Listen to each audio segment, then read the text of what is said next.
திருப்பவனம் மடப்புரம்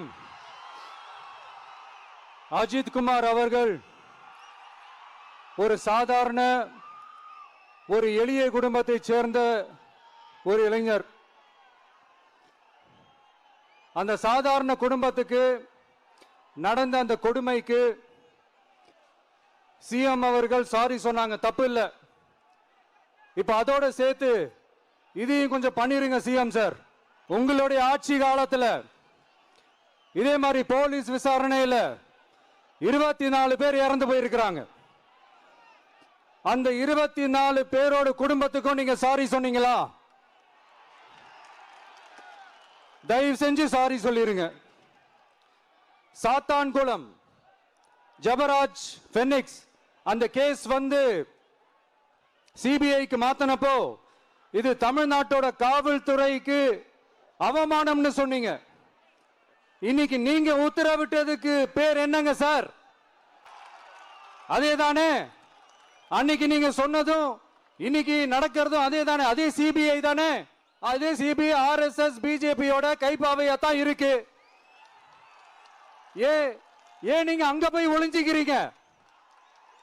ஏன்னா தமிழக வெற்றி கழகம் டிவிகே சார்பா நீதிமன்றத்தோட நேரடி கண்காணிப்புல ஒரு சிறப்பு புலனாய்வு குழு விசாரணை அமைக்கணும்னு ரொம்ப ஸ்ட்ராங்கா கேட்டிருக்கோம்.